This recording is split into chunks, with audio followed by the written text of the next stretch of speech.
Yo, yo, yo, yo, everybody. It's your boy Kenny, Ken Dog, Ken A, whatever you want to call me. But welcome to week two. I know everyone was very excited for this to drop, so I'm very happy to do it. I was waiting to do it. And you know what? I'm going to get it to you pretty early this time, so you guys can take a listen if you like. Wow. Well, we have some things to get to today, man. Week one was, wow. Let's just say, first of all, football's back. That's all I got to say. Football's back. Super excited. Our favorite time of the year, honestly. And it is definitely back after some crazy week one things that just happened here. So, wow. Well, we'll jump right into it.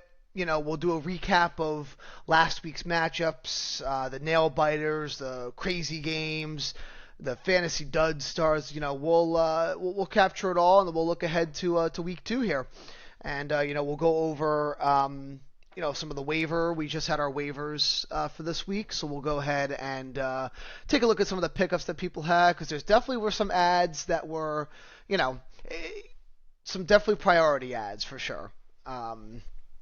After the first week. But so let's just jump right into it. Let's first start with the standings here. In the East, Don Cheadle, Goff, and A-Chan, so Shane, Dan, and Corey, all took W's in their first matchups, so 1-0 all tied. And Bishop Sycamore and Daniel Dones with the 0-1. It's okay. Listen, it's first week. It's gonna happen. There's plenty more game to go. And over on the West Coast, Bubble Bass and myself take a dub, and Cookout, Bronx Bombers, and Autopilot all take the L's. It's okay. Like I said, there's many more weeks to go. They even put the playoff percentages, which is way too early playoff percentages, but they're giving Corey a 54% chance, Dan a 52%. Shane at 49, Bubble Bass 47, myself 52, 36, 27, and 27, and so forth. Okay, so congratulations to everyone who won the first week. But let's first jump into the week one matchups here. Look at the scores and take a look here. So let's go to week one, and I want to first go to the matchup of the.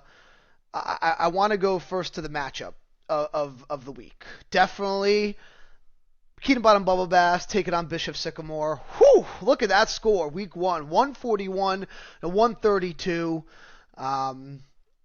That was the matchup of the week for sure. It had to come down to the Sunday night game. Was it Sunday? Yeah. Sunday night game against the Bills and Ravens. That's essentially what kind of set it. But let's first take a look at this one. Congratulations to Brian. That is a huge score, and you definitely lead the league right now in points. No doubt about it. But taking a look here, between, let's see, we got Hertz, Gibbs, 15. So first thing that really catches my eye, I probably have to say, first of all, congratulations to Derrick Henry. Derrick Henry is getting closer and closer to his yards, the total yards he had at high school. So from his career in the NFL to the amount of yards he gained in high school, he's getting close, which is crazy to think. But but that 29 points is what really did it. That definitely took BMAC over the edge there. So congratulations, Derrick Henry, and obviously what Jalen Hurts will give you. But probably the concerning part here, and even just looking at the scores of the game, was that Gibbs, Gibbs being a top five draft pick, and just the way the Lions played, that was a little concerning.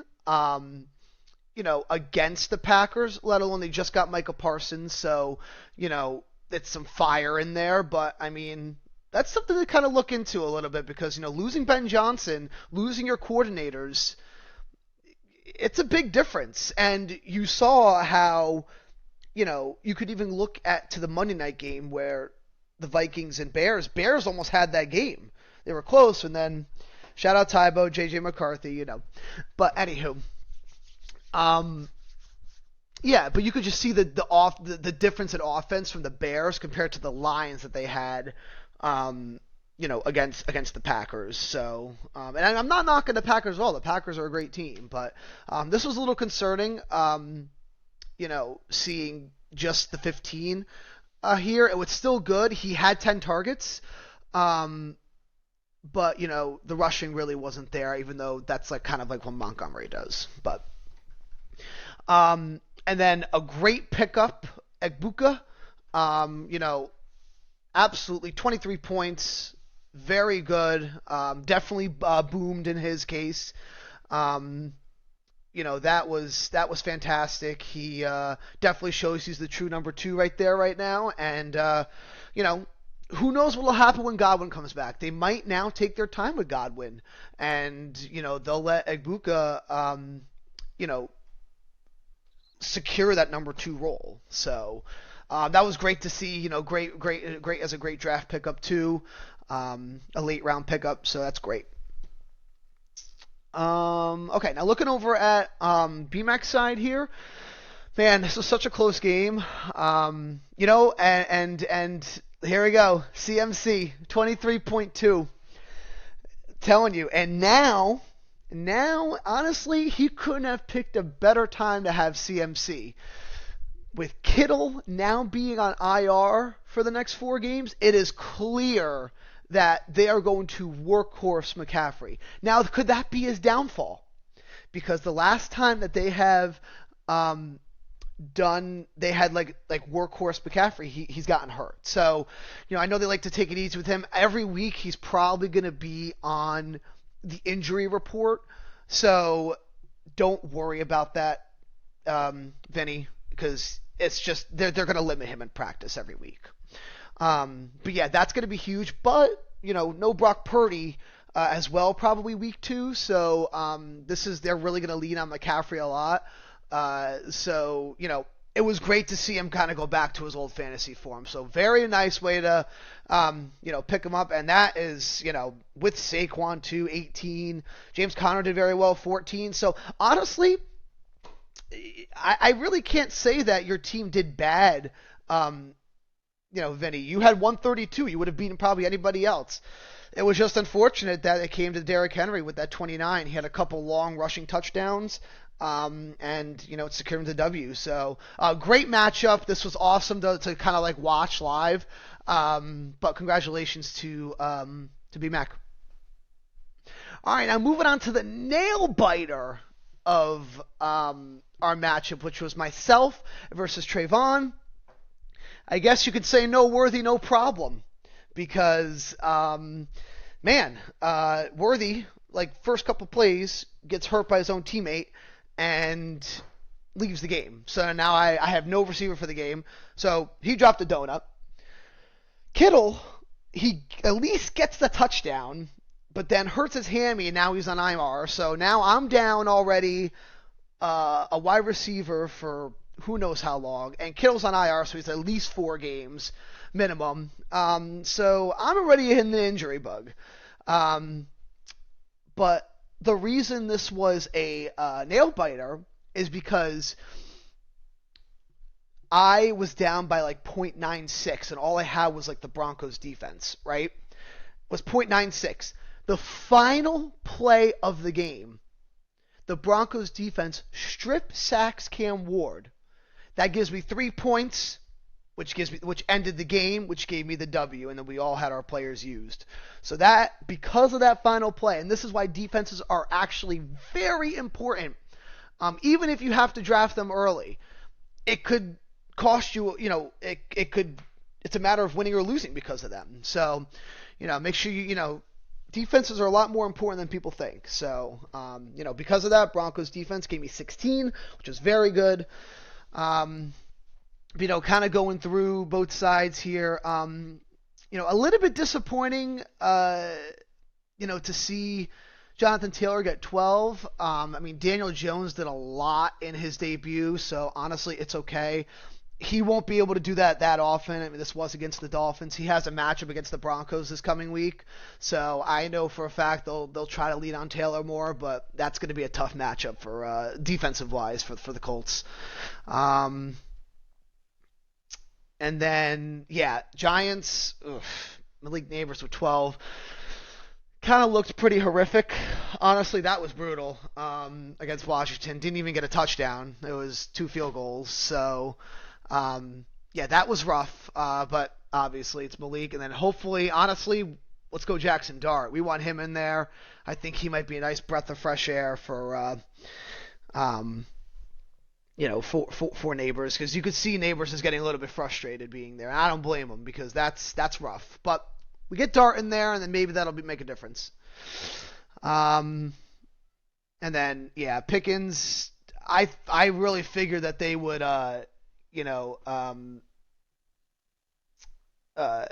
really throw to him more because they'll double CD, but no, it actually ended up being the Javonte show, which dropped 20, couple 20 plus games on the bench here, but we still ended up kind of grinding it out.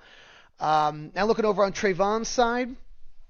Really disappointing by Bo Nix, especially against Tennessee, who I know Tennessee's got that stingy defense a little bit, but Bo Nix should have played a lot better than he did. 6 fantasy points. He had 2 picks, fumble.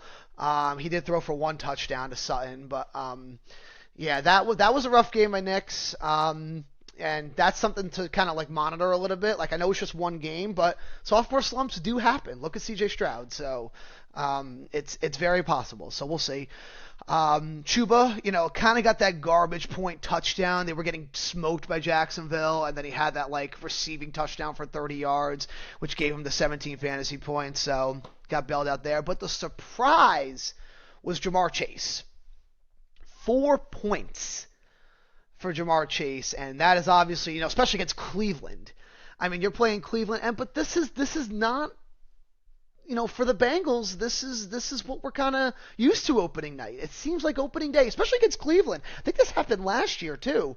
They still won by 1 point, but all Cleveland, they missed 2 extra points and 2 field goals by their new kicker. So it literally was a matter of just missing extra points for them to get their W. So very poor showing by the Bengals. It's normal. So I think honestly, they're still going to be an amazing team this year. So this is not going to be normal for Chase. So don't panic, Trayvon. No reason to panic at all. It happens to everyone. That's unfortunate. It's against the Browns, but Joe Burrow will have these types of games. So but keep starting him, set it and forget it, obviously. Marvin Harrison played very well too, 18. That's really good to see, especially because, with Trey McBride being kind of the go-to for Kyler, that's great to see that he got 18. Bowers with 15. He did leave the fourth quarter with an injury, so that's something to kind of look at, but I think it might just be a little sprain. He should be good to go for week 2, and get his nice target share, so. But overall, very close matchup, and that was great to see. So, moving on to the next matchups here, I guess we'll really look at the dominant victory of the week, which was Shane taking on Tybo, won by 40 points. That's blowout there, and looking at the 2 teams, Josh Allen, man, that game was something else, man. That guy shows you why he's your MVP. There was they were down by 15 with 9 minutes left or something like that, and he comes back and ends up winning the game. This guy is absolutely unbelievable, and this is why you draft him 3rd round, because there's a reason for that. So 38 fantasy points, number 1 QB right now because of that. Absolutely amazing. And it looks like, and then, just looking at the other one, CD, obviously great game. Missed some crucial catches, but still produced very well, 18 fantasy points. Dak still looked to him, even towards the clutch moments. And what a great sight to see was Breece Hall. And man, those Jets. 32 points. They took the L, but honestly, it's a moral victory for them. Because, man, 32 points against Pittsburgh out of all teams. Pittsburgh's defense. And this was like, they had TJ Watt. They had their full defense. I think they had Jalen Ramsey, right? I believe he's on, they traded him and Minka, I believe, for a one-on-one or something like that. Might have been, I think Ramsey's on the Steelers. Could be wrong. Don't quote me on that. But, that is great to see for the Jets. Justin Fields definitely, mobile quarterback. We love mobile quarterbacks. But great to see that the Jets were able to put this many points against a pretty good team, the Steelers. And speaking of Steelers, go Aaron Rodgers, man. 4 touchdowns. Good for him in his debut. That's great to see.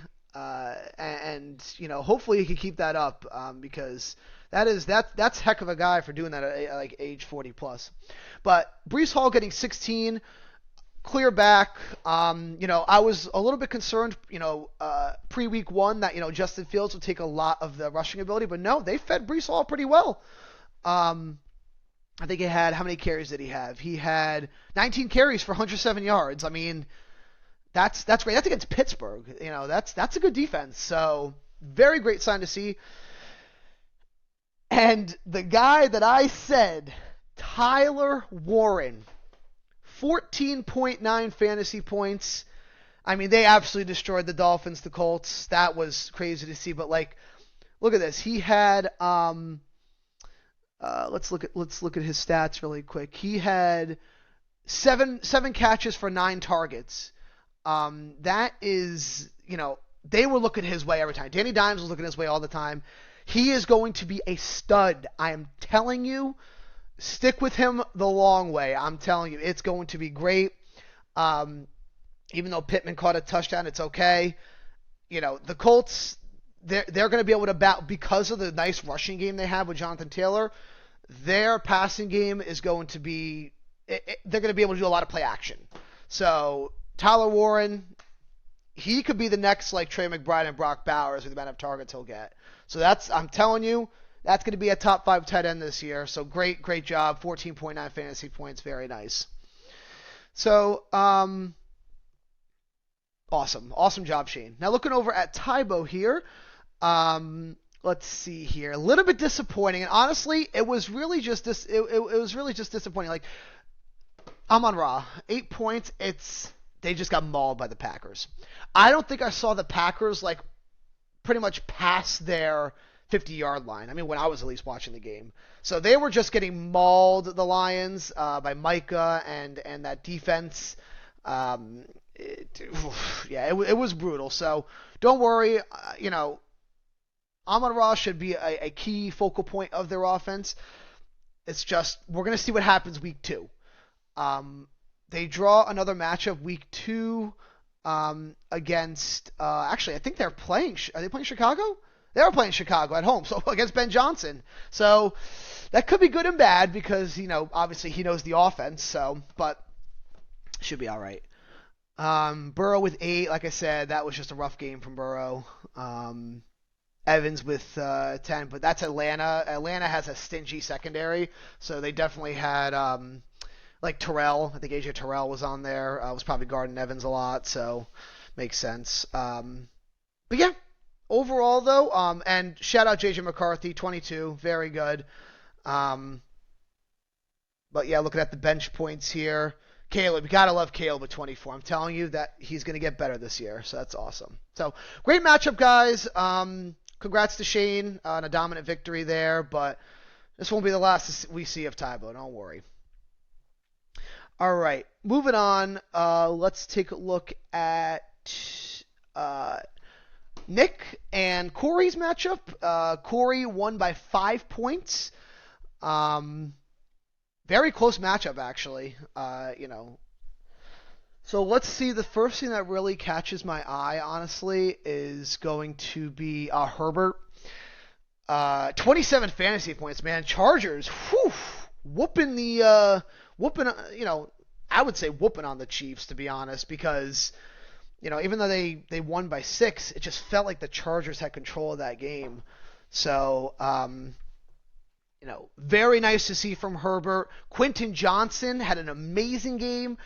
He had a touchdown. Keenan Allen had a touchdown. Actually, Quentin might have had 2 touchdowns. But this is looking very good for that Chargers offense, and it's only going to help Omarion Hampton. So, but great to see Justin Herbert with 27. That's amazing to see. Ash in his debut, 12. They beat the Patriots, so that's really good. Very solid mark. Ladd, and look at that, he's got the Ladd. Ladd's had 13. Jackson Smith and Jigba against San Francisco, 19 fantasy points, very good. Yeah, the Dolphins -3. That was rough there, Nick. But it's the Colts. You didn't expect that, so it's okay. It's okay.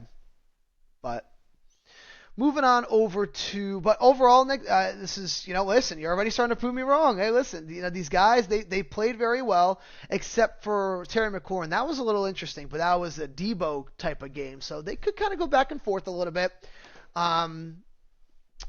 But, they will draw a matchup against the Packers this Thursday, so we'll see what happens with that. So I wouldn't worry about Scary Terry. Remember, he missed all of training camp because of his contract situation, so I really wouldn't worry about that. They'll get the connection back. Okay, moving on to Corey. Patty Mahomes, 3-time champs, going to get you 26. Great to see James Cook with 21, but this game was, everyone ate. Everyone ate against that Bills-Ravens game. So 21 for James Cook. Clear workhorse running back for Buffalo. And, I like James Cook. Great player. Puka with 23. Going based off of what looking at what Devontae had, he had less than 9. It's clear that Matthew Stafford's targeting Puka, and it's going to be like a very similar situation with Kupp and Puka, where Puka is just going to be the clear number 1. So very nice for Puka, 23. The surprising one was Nico here against the Rams. I only had 5 points, Nico Collins, but something felt a little off by the Texans that game. I know Schultz got targeted a few times, but nobody really played well. They only scored 9 points, so they only got 3 field goals. So no touchdowns. They don't have Joe Mixon, but Chubb really didn't play well either. So don't worry. This is just one of those fluke games. So this is why this week's been crazy. Because there are some guys who you thought, like against the Rams, the Rams have they have a defense, but against Nico Collins, really? So, but great job. Nice little, it was close game, but, for all we know, could have been, it could have been, like I said, it could have been just the defense you put in, -3, so, but great job. Congrats, Corey, and keep it up, Nick. All right. Moving on to the final game here, we got Dan taking on Ant. Dan with a pretty much about a 27-point win. No, not 27, sorry. 29-point win by Dan here. Very nice, second highest, so great job, Dan. But Ant, though, had unfortunately, it was rough for him. Very rough for him, and I honestly felt really bad. A.J. Brown with 1.8, that was rough. It was the last catch in the fourth quarter. I was watching the game. 1 catch for 8 yards. That was just a dud. That's the fantasy dud this week. The 1.8, and tied with Jamar Chase's 4.6. So 1.8, that was brutal. That was brutal. But then, just looking at it, running backs combined only scored 10.2 points. And now this is very concerning about Ken Walker. Because if you looked at that game, Ken Walker and Zach Charbonnet split the carries. It looks like they might be going by committee now. And it's a little concerning because, Ken Walker was drafted as probably like a high-end RB2, I would say. So, it's a little upsetting to see that now, they're starting to split carries with Zach. So, just something to monitor, really. If you're looking at running backs, obviously, if one gets hurt, the other one's going to be a workhorse. And I did mention this about Pacheco. I know you're kind of like waiting for Mixon to come back and everything, so you threw in Pacheco, but I figured he would get that much. Chiefs are just a pass-heavy offense, so it's just nothing you can do about that. But he's obviously the starting running back, so what are you going to do? Not pick him up? So 4.8, fortunately. Tyreek, 8 points. Man, Dolphins looked rough out there. Tua didn't know what to do. There are rumors now that Tyreek might be getting traded to the Steelers potentially, maybe even back to the Chiefs, because now that they lost Xavier Worthy. So, we'll see what happens with that. But yeah, that was a rough game for Tyreek. But moving over to Dan's side here, Jane Daniels gives you 20. Bijan, great, 24. And Bucky with 14. Kind of what you expect from those three guys in that order. Yeah. And again, T. Higgins, 6 points. It was just a rough Bengals offense, so really nobody ate that game. So yeah. With Worthy being out, Kelsey will now step up and definitely have a lot more targets on him. They have Hollywood Brown and Kelsey and Juju, so we'll see what happens. Kelsey's older, so don't forget. He can't really run too fast anymore, so yeah. This was great to see though. McMillan though, he had 5 catches for 9 targets the first game, so it's great to see that Bryce is looking his way. Unfortunately, it's the Panthers offense, and they still got destroyed by the Jags, but it's a sight. It's very nice to see that Bryce definitely has a target, and there were games where Adam Thielen, when he was on the Panthers, he had 20 plus games because he had 15 targets. So that's only going to increase their chemistry. And there's really nobody else besides Chuba on that team that you could really start. Chuba's probably really good for a high-end RB2, maybe low-end RB1. Tet is going to be your flex option pretty much all year. So unless it gets to the point where that he's just that the offense just can't stay on the field. So. But that's great to see, though. 11.8, honestly, is not terrible for his debut. So, great job, Nick. Okay. Perfect. So, that's those were the weekly recaps. Congrats again to everyone that did win. And it was a great first week. Let's get moving on to week 2. All right, next thing I want to go to now is our waiver pickups.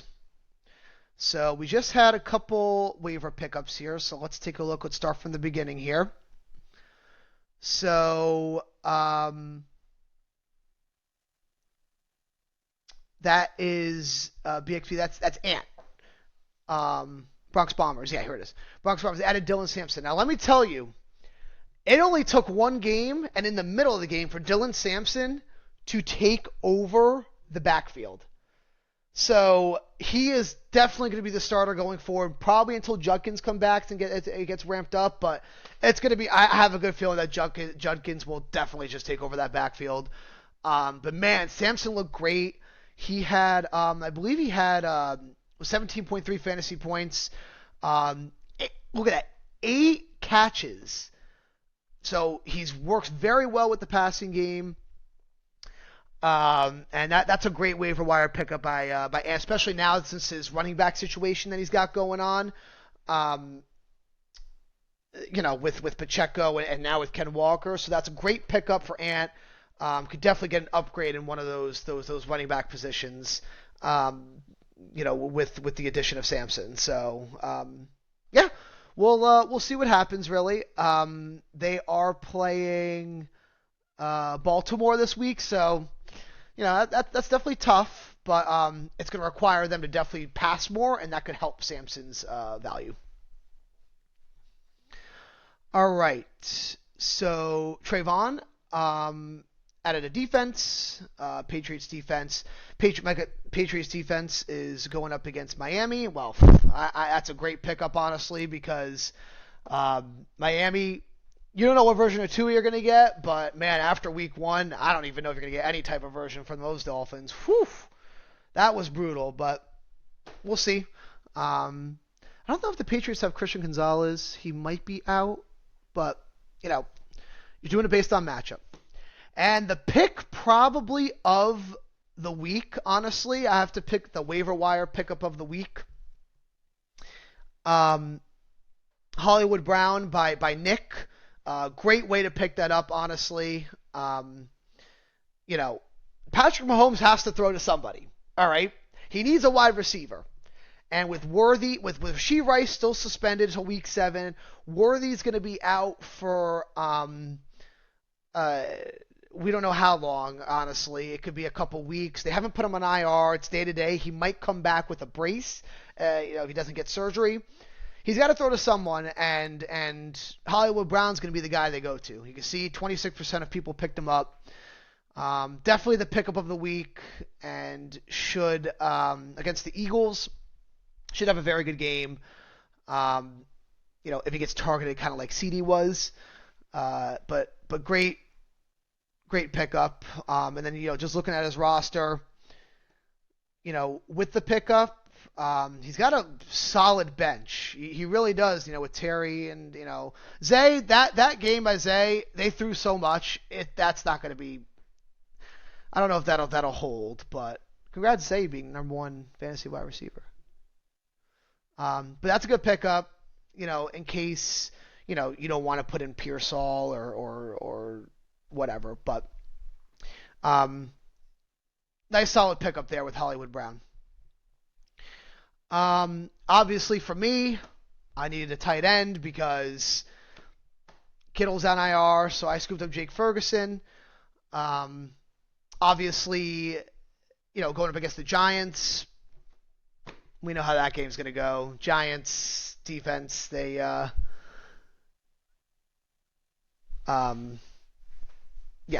Jared. So Jake Ferguson, with against the Giants should definitely eat. He was looking his way. He almost had a touchdown, really close. Dak was looking his way. Good solid tight end. And Corey added Quentin Johnson, very nice, and dropped the Chargers, a rookie Charger receiver, very nice. That's a good way to use your waiver wire. Like I mentioned, this could be one of those situations where all Chargers receivers eventually could be started if this is the way that the Chargers are going to play. So very good bench hold right now because he is technically the wide receiver 3. He might have moved up to 2 over Keenan, but I mean, that connection between Keenan Allen and Herbert still kind of remains, just from like previous years. So great pickup. Good bench hold for now, to kind of see what happens. Now Shane read the memos here. Kayshon Boutte picked up Kayshon Boutte. Drake May definitely looked Boutte's way a lot, but if you actually look, there was a stat that I saw where the last 4 or 5 games he's had over 10 fantasy points or something. So he gets targeted a lot. He had 8 targets, 6 catches, he has 16 fantasy points.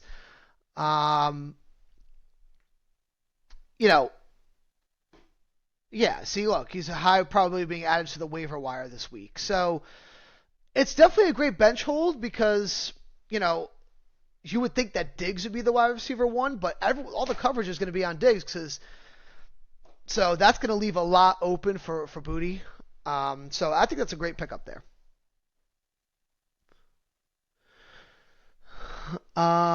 Okay, moving on. We have Bretton Strange, Bikini Bottom Bubble Bass, dropped Evan Engram and added Bretton Strange. Yeah, I think they're kind of both pretty similar. honestly, with gameplay. You know, this could have been more of a panic move, to be honest. I'm not saying that Brent Strangers are going to be good, but I think it could have been more of a panic move just because it was one game with Bo Nix, you know, and Evan Engram is definitely still a targeted tight end. So by whoever QBs him. So unless you're going matchup based, like who are the Jaguars playing? Cincinnati? Okay. You know, we'll see how that kind of works out. I mean, because Evan Engram, but he's also hurt too, right? Oh, is he hurt? Okay, so he's hurt. Okay. So, my bad, I didn't even see that. All right, so he's hurt, so he's just making sure that he got a tight end. Okay. All right, solid, but, Strange has a chance to break out, but I think they're kind of both on the same tier, Evan Engram and Strange. But if Engram is hurt for the long run, then, yeah, I see that's a solid pick. They're very one and the same to me. So, caught all 4 of his targets for 9 points, so... Yeah. All right. And now Cowboys defense against the Giants. All right. I have to say that's probably not the best pickup. I mean, just because, our defense is rough right now. I'm just going to speak biasly for a moment. Our defense is rough. Our pass rush is pretty brutal right now. The Eagles ran all over us, and honestly, if they play Jackson Dart, they have a chance to beat the Cowboys. Because if Jackson Dart's a mobile quarterback, look what happened. Look what Jalen Hurts did to us as mobile quarterback. So, I know you did it because it's the Giants, but honestly, I don't think the Cowboys defense will score high this week. So, all right. Now looking at Shane's adding Juju Smith-Schuster, very nice. He'll definitely be up there in wide receiver. Definitely be the wide receiver 2. Hollywood, I'm sure, will definitely take majority of the targets from Patty Mahomes, especially deep targets. You'll see probably Schuster with Juju within the like the slot and stuff. Probably could be a wideout, but so really solid pickup though. All right, and then looking at also, wow, very active folks here. BMAC very active on the waiver this week. Added Harold Fannin Jr. Now this I like. He reads he reads it. He has a great So he had, let's look at his stats. He had 13 fantasy points. Oh, he outscored Njoku as a backup. It's very clear to me that, if they're looking his way a lot, he could definitely take the starting tight end spot over Njoku. So I've liked this pickup a lot. And, we'll just kind of see what happens if he could develop more chemistry with Joe Flacco. But that is a great pickup. He was going to be one of my guys. I was going to say to target. So, okay. And then moving on, Calvin Austin, also a very good pickup. I had him in my other league. I started him. You could see, man, he looked Calvin Austin's way a lot. A lot. He had 6 targets, 17 fantasy points, 70 yards, a touchdown. More of like a deep threat, I would say, for Pittsburgh. But man, did Aaron Rodgers look his way? So that's a great pickup as well for bench slides. So overall, BMAC definitely really worked the waiver wire very well. I'll give it also for Shane too. Tight end spot. We'll see what happens with that. I think it's probably more obviously just a bench stash because, you did start him, so never mind. Okay. Yeah, well, we'll see. We'll see what happens. But you also picked up Harold Fannin, so if worst comes to worst, you can throw him in. So, okay. All right. I see what you're working with, BMAC. I see you. All right. So now, moving on to so really good waiver pickups this week. Moving on to the matchups for next week. We'll take a look at those. Here we go, week 2. All right, starting with the first matchup. Myself versus Corey. They're giving Corey a 52% chance to beat me. With my lineup, and I know it's crazy. I think I'm starting Javonte, but after that game yesterday last week with the 20 points, it's against the Giants. The Commanders rushed for over 200 plus yards and 2 touchdowns against them. I have Javonte as a pretty good flex option this week. I think he's going to do very well. And looks like, what was tough to see was RJ Harvey.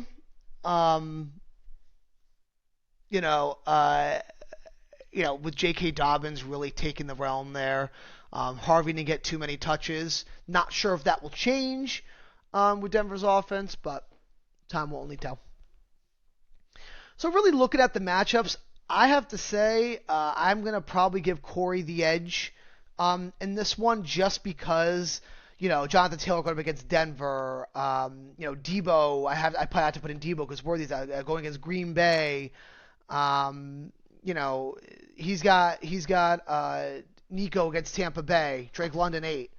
Trey McBride against Carolina. Whew, they are going to feast with him. So, and then DJ Moore against Detroit. So I'm going to give the edge to Corey in this one. So we'll see what happens, Corey. But good luck. That's you definitely have a better matchup this week. Your matchups are definitely better. So we'll see what happens. All right, moving on to the next matchup. We got Nick taking on Shane here. Any changes in the lineup here? It looks like Shane threw in, I guess actually it's the same lineup. I think he had Henderson last week. So same lineups is looking like here. I think Nick threw in Ricky Pearsall. Yeah, he threw in Ricky Pearsall this time, which is solid because Kittle being out, so I don't blame him. We definitely should see Ladd. Oh my God, Justin Herbert and Ladd McConkey are going to have a field day. Josh Allen against the Jets. His career against the Jets just dominates in all aspects. So I would probably give the edge here just based on matchups. On paper, I have to give it to Shane, but by matchups, I actually give the edge to Nick here. I think just because of Herbert, McConkey, and with JSN and Ricky Pearsall being up there, especially with Kittle being out and Juwan Jennings, we don't know what's going on with him. Clear number 1. So I will give the edge to Nick here, but on paper, obviously, you would think Shane. But hey, it's fantasy football for a reason. So, all right, moving on to BMAC taking on Ant. I'm not sure if Ant will make any adjustments. If he does, we'll see what happens there. But this is going to be a good matchup, that KC, and that's going to be a great matchup. I would say the only thing for me is, and I hate when they do this. Not like just like you put a defense in, right? But then you also put like a high end player from the other team. So it's like if you get a touchdown, you're going to lose defense points, but you're gaining a touchdown point. So you're really only getting what? So say you lose 2 points for your defense, but gain 6 points. You're only getting 4 points for a touchdown run. You know what I mean? Instead of like the full 6. So is it really good? It really depends, honestly. And I get it. It's the Saints, but if you have Kamara, I wouldn't even. I don't know. I really don't think you should put the 49ers defense in, and that's just my personal opinion. But teach their own, as they say.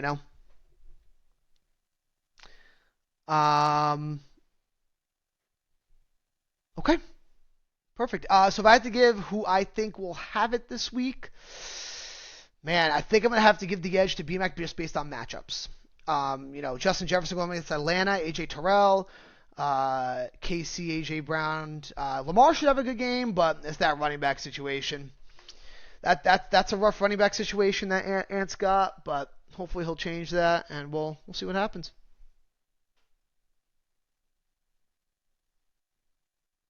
All right, moving on to the next game, we got Vinny taking on Trayvon. Trayvon with the Heartbreaker loss again. I'm assuming he may or may not make changes. I'm not sure. But if these are the lineups, looks like they're giving the edge a little bit to Vinny. Looking at matchups, Carolina, that's going to feast. McCaffrey.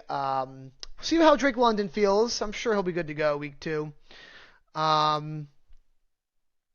But, yeah, I mean, I think, wow, this is actually very even, I would say. Because Bengals go up against Jacksonville, with Jamar Chase and Chase Brown. But then you also have McCaffrey, James Conner, Kyler Murray. This is very evenly matched right now based on matchups. Obviously, on paper, I will give the edge to Vinny. But, man, this is evenly matched, and I don't even know if I can pick a winner. I really can't. This is so evenly matched with everything. So we'll just kind of see how it plays out. But if I really had to pick one truly, I think I would give the edge to Trayvon. But it's so evenly matched. But if I had to pick one, I'd pick Trey. All right, and going into the final matchup, we got Tybo taking on Dan.